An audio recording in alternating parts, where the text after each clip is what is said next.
So Steven shocked basically everybody late last night and announced that he was going to be on what's it called, Allcraft. It's, I guess, a podcast that Asmongold does. I will admit, when I watched Asmongold starting about 10 minutes before the podcast started, that's the first time I'd ever heard that guy's voice in my entire life. I'd never watched the guy. So that was pretty interesting, getting to kind of see him and also see the difference. How he is on stream versus how he was in the podcast was pretty stark. So that was pretty interesting, but that's not really the point. Steven was interviewed by Asmongold and some guy named Rich, and they asked him a whole lot of questions, and there was a lot of really insightful things in there. And, there was like 80,000 people in chat talking during all that. So there was a whole lot of interesting stuff that happened in there. So I thought I would recap it so that those of you guys who don't have 2 hours to sit down and watch that can kind of get the idea of how it went. What you think about when you're born into a fire?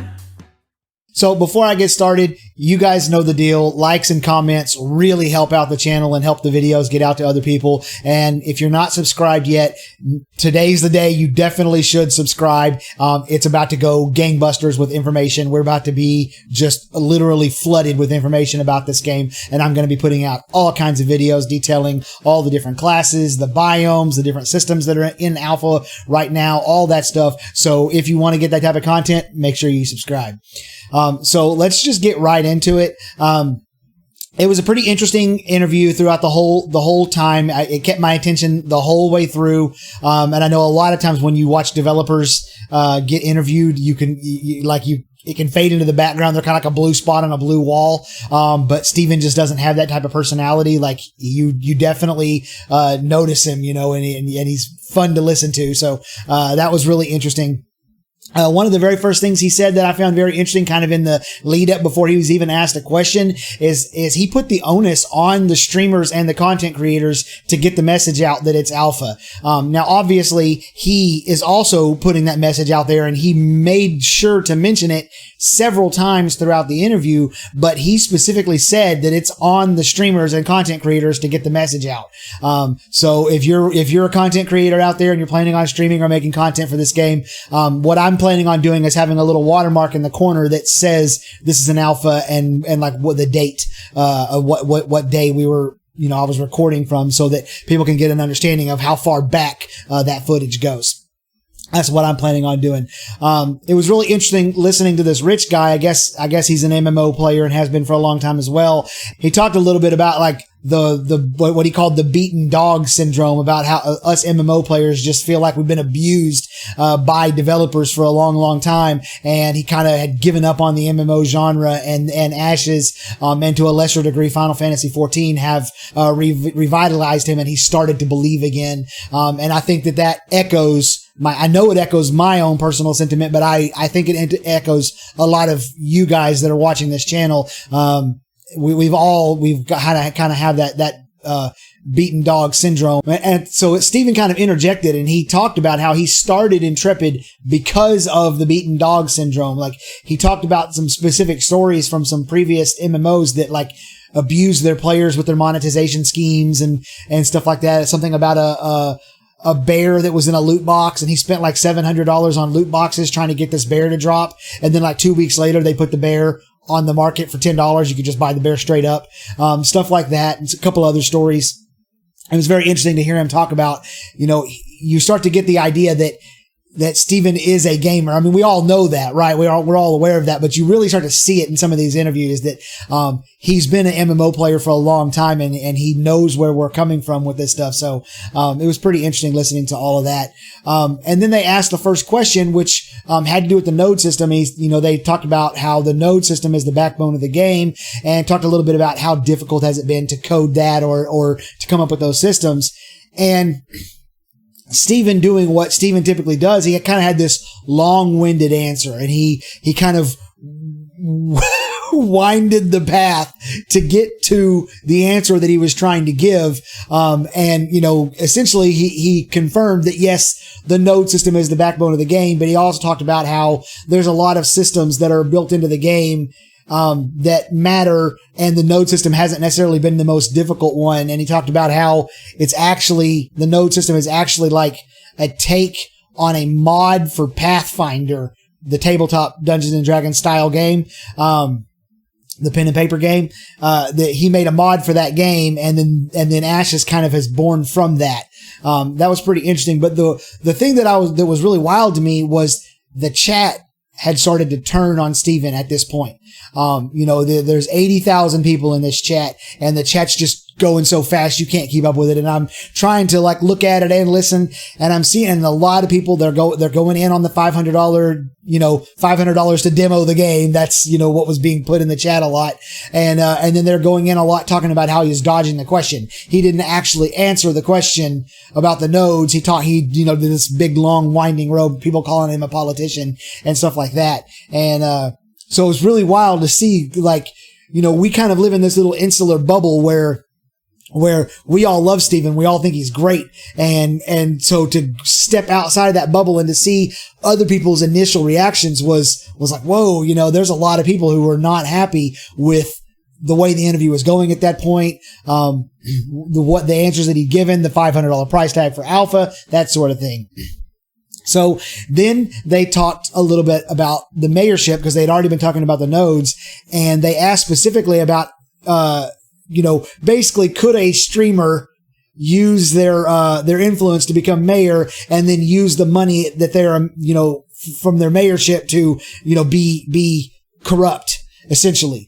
And Steven talked about how the mayor can't actually spend the tax money on his own stuff. He has to spend it on specific things, setting up trade routes, setting up quests for people to go do, and you can set rewards for those quests, things to help along the node. So, one example I've used, Steven didn't use this, but, you could put a quest for 1,000 wood. If somebody turns in 1,000 wood, then they get a bunch of gold or whatever.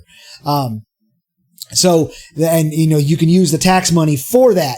And then, but Steven did interject, and this is one of the first, kind of, times that we got a little bit of new information in this, because a lot of this was rehash. But he did talk about how the mayor could use the money to do what he called underhanded tactics. You could, if you're trying to choose between two neighboring cities to set up trade routes with, you could approach the mayors of those cities and find out what they would be willing to give you personally for you to spend the tax-based money to set up the trade route for that city. So little things like that. It was pretty interesting. So at this point, there started to be a theme in the chat, and the theme of the chat was, are there going to be boob sliders in the customization of the character customization? And it was being mentioned every 8th post. People will be posting other stuff, but just over and over again, it was boob sliders. Ask about boob sliders. Is there going to be boob sliders? But they ignored that and they kept right on going. They asked a little bit about node location and how node location would affect the area around it, essentially. And Steven talked about how if that you would not be able to know that you were at a node, you'd just be running through the world and there'd be, a field in front of you. You don't know that field is a node versus that field over there. But as you're doing things, all of a sudden a crossroads would pop up at that spot and you'll know, oh, that's a node. And, depending on the NPCs there, whether they're scholars or monks or guards, that sort of thing, you'll know what type of node it is. And then you can make your decision about if you want to spend your time and energy, leveling up that node and benefiting that node in some kind of way. And then he talked about if that node was next to a mountain, for example, you might get dungeons that get unlocked that are inside of mines. And you might get more rock or mountainous type of enemies spawning. So dragons is the example you use. And then he said, maybe if your node is next to the water, you'll spawn krakens and that sort of thing. So, I think we all already knew that, but it was interesting just to hear him talk about it. And, that's how that's going to work. Leveling up a node near the water might unlock underwater dungeons, where leveling up a node in a field might unlock crypt dungeons, underground tombs and stuff, and their mountains might be mines. That's an example. That was pretty interesting. Twitch chat started to even out a little bit at this point. There was still some people that were, memeing on the $500 price tag, but people started to say, I kind of like this guy, so it started to even out just a little bit by this point. What really set it off, what really got it going really well for Steven's favor is he made a joke about the Asmongold being bald or going bald. I'm not really sure where the bald thing comes from. I don't know, because again, I don't watch his content. But he basically had the staff whip up a bunch of different examples of characters that have no hair, and he was like, "Hey, I had the art team make some art styles, some hairstyles just for you, and I wanted to get your opinion on them." And then they start showing them up on screen, and they're all these bald characters, and the chat went crazy, and they all started laughing. So that was pretty funny. But in the chat, there was still a lot of talk about boob sliders. This was an important topic that needed to be answered. So they went on through the interview, and they asked a few other questions, and a lot of it was rehashing stuff we already know, stuff that Steven's already said, stuff that Steven has said recently in some of the AMAs and stuff.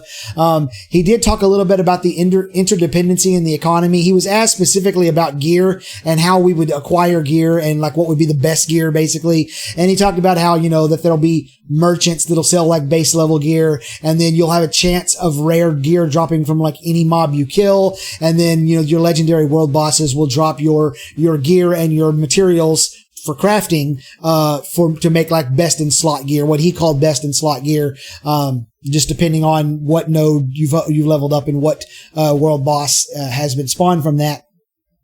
But then he talked about the interdependency in the economy. He wanted to have it set up where, we already know that you can't master gathering, processing, and artisanry or crafting. You have to pick one of them, to master it. And so he's like, I want the master level gear to be a product of multiple people who banded together to make that thing. So that was pretty interesting. I think we already knew that, but again, hearing him talk about it specifically was nice. My video froze there. I don't know why. I got it going again. So he was asked if during this alpha and beta process, if there were some systems that might be forced to go away or be changed. And he very much admitted that as developers, you cannot be so married to your schemes and your systems and your plans and your ideas that they can't be changed, that they can't be, scrapped if need be. And it was very interesting at this point. He talked about, how that they fostered this dialogue between the development staff and the community. And, you can go into the forums and there are sections where to leave feedback, and people are encouraged to do so repeatedly. They tell us all the time to go leave feedback on these systems. What do you think about them? How do they feel? And all that stuff. And he's like, if you're not going to listen to those people, what's the point in setting up that dialogue? And I thought that was a very interesting point that he made, because that dialogue is not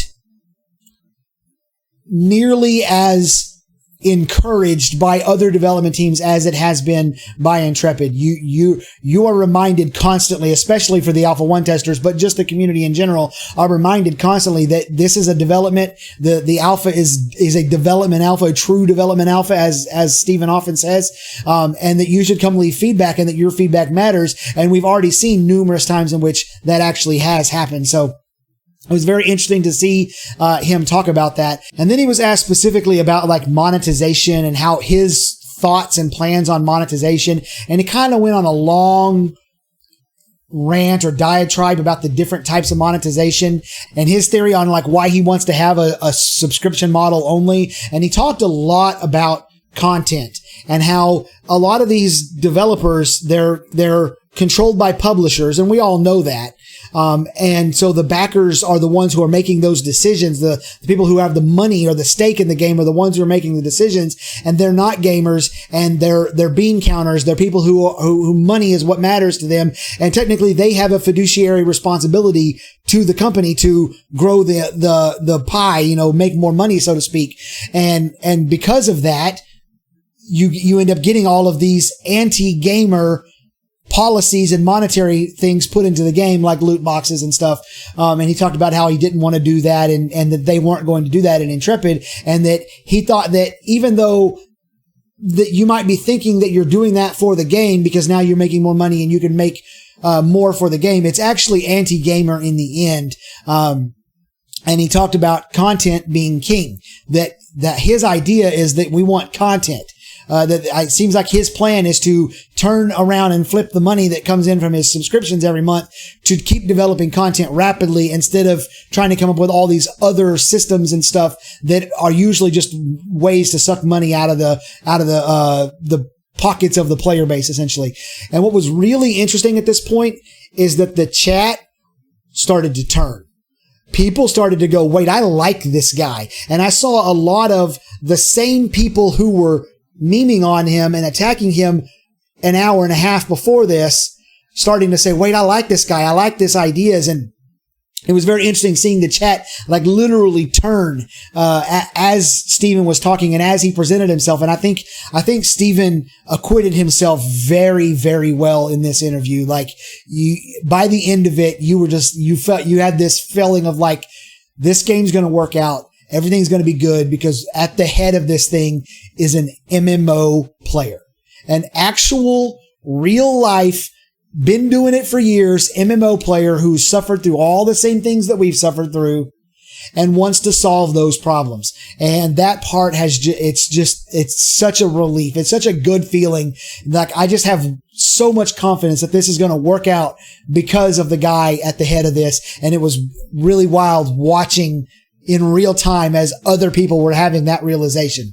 One of the last questions he was asked, I forget exactly what it was, but it had to do with PKing and, can you turn off PvP? Something along those lines. It was a question, concern about open world PvP and being ganked. And, Steven, again, kind of a long rant, and he talked a lot about a lot of things, and he kind of explained the entire flagging system, which we all already know because we're so heavily invested in the game at this point. But one of the things he said that was really interesting was, I think the exact quote was, risk is what makes memories. And he talked about, spending hours trying to defend this area in a game where death meant actual time loss, because you're going to lose experience and you were going to have to go back and re-level levels you already got. And that they spent hours just dying repeatedly trying to defend some point or something like that, knowing that they were adding weeks of grinding,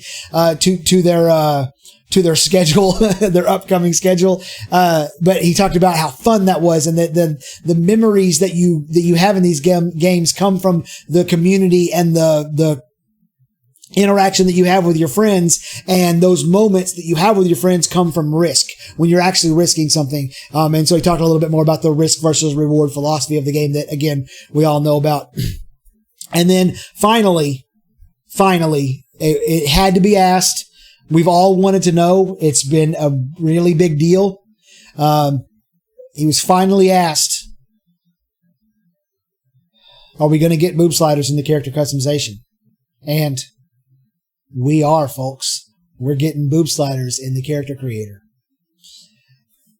Of course, I'm being a little bit silly there, but the funny part was the way that they asked the question, because it was like they didn't want to say boob sliders. I'm not really sure why. They'd been cussing the whole time. What does it matter? Maybe it was they were just trying to be funny about it, but they were just like, people are asking about the customer customization and how expansive is it going to be? Expansive. Steven was like, oh, I think I know what you mean. And then he talked about how he wanted to have a customer character customization that was on par or better than Black Desert Online, which we all already know. And then he I forget how he worded it, but he's like, we want to be people to be able to control the size of the body and the different body parts, the torso area, he hinted at that or whatever. And so that was pretty funny. But, and I know he's mentioned this before, but just in case you're one of the people who haven't heard him mention this, he talked about sometime around beta 1 is when they want to have the full character creator ready and all, good to go. And he wants to release that ahead of time. That way you can spend time creating your character, so that, he said that he hated it whenever he got into a brand new MMO on the first day. And he's like, I was torn between wanting to spend the time to make my character look the way that I want it to look versus getting into the game right now and getting ahead of the curve as fast as possible. So this way you'll be able to already have your character created. You'll just go in, boom, character's created, and you can all, we can all just get right into the game. So that was pretty interesting. There, he was asked a few other questions, nothing that was really stood out, at least not to me. And then they wrapped up and said bye. And the chat was just hearts and love and everything. So it was really, really cool to see the evolution of the chat over the time, and him to give us just a little more tidbits of information that we didn't already have. And that's really all I have for this video. I am planning on doing a video later tonight. It's probably not going to release until fairly late. That's just going to be a little bit of a primer to let you know what to expect for this upcoming Alpha 1 test, because there are some things that you guys need to know. So that will be coming out later tonight, and I'll see you guys then. And then I'll see you guys 11 o'clock Pacific time on Twitch. That is when I'll be going live, and we will be able to show the game for the first time. And I'm super excited to do that with all of you guys. So if you want to be there for that, my Twitch link will be down in the description below, and I'll see all you guys in the next one.